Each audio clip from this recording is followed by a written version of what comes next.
this is a similar sort of situation to you and your lovely Felix. It's getting us all, I have to say. It's like death by 1,000 cuts, isn't it? It's just children are very cruel to each other, and they don't see that their words have an impact. If it's done so remotely, they remove themselves from the effect, and they need to understand the cause and effect and what happens to that person and how it can just destroy them inside. And I mean, with Felix, he said he just was tired. He was tired of it. He was tired of the everyday. He was tired that every day he felt like, you know, I can't ever be happy and there's no point. But there are so many lives destroyed by this because for you and your family, the impact of this, that you have to pick yourself up and go on. For the person that wrote that message, I know they're probably so far from your mind at the moment, but they don't realise the impact of that. She has to live with that for the rest of her life, of what she's done. I mean, these small messages, these small things that people throw out there, they don't realise the danger. No, sadly not, they don't. And you made a very good point about that, actually. We need new role models of behaviour. Oh, absolutely. Because reality TV, the way people behave. If you're cruel, if you're unkind, if you're nasty on a reality TV programme, you get more coverage. It's good telly, people, and it's sort of OK, it normalises it. You know, the stuff that children see on television, if it is poor role modelling, it's normal to them. It absolutely does normalise it. We're not seeing kindness as a good thing. It's not actually very cool to be kind, and I think we just need to reverse that, and we need to use those popular girls, those popular kids in groups to be positive. They have the ability to turn the tide. If they go up and just sit with somebody who's having a hard time, if they're in a group chat, this is the one thing I keep saying to the kids in Worcestershire where we're campaigning at the moment, is be that one person in a group chat who says, hold on, that's not right.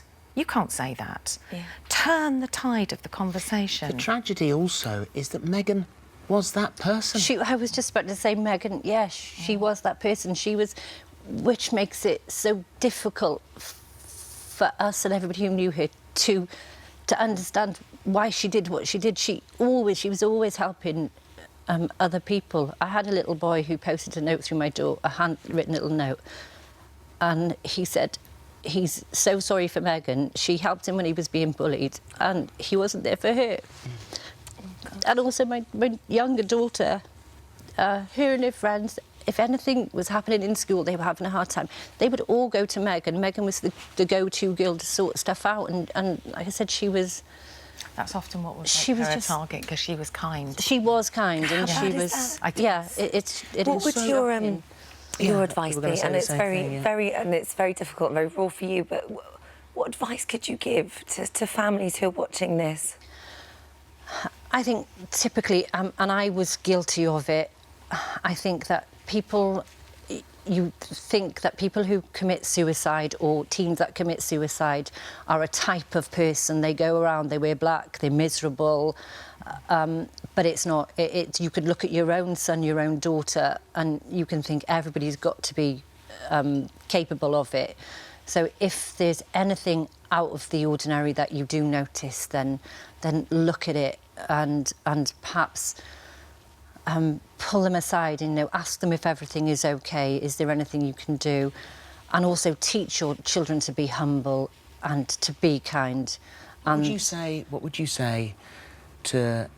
Because we are on in, schools, and people watch the show afterwards. They come home from school. It's half-term at the moment. It's half-term, yeah, a lot of the country. What would you say to them when they pick up their phones and they send, maybe they have no idea, but they are going to send the one text that pushes someone over the edge?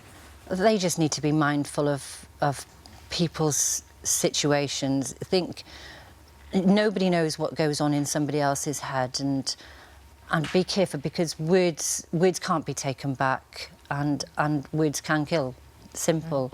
You've just got to try and put yourself in that person's shoes and think, would you like to receive that text message? Is that something that you'd like to be said to you? Yeah. And how you'd feel if it was.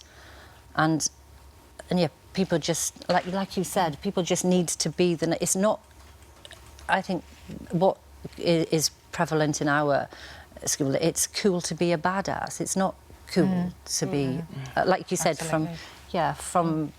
to be mean girls. It's not cool to be mean. Well, I mean, it's the old sticks and stones thing. It couldn't be more wrong. Oh, absolutely. Sticks and stones do break your bones. Absolutely. But names and words can have kill an you. equally catastrophic effect. And you will then, if you are the one that sends that text and you have no idea where you are in that group and you send the text and something like this happens, you have to live with that for your whole life.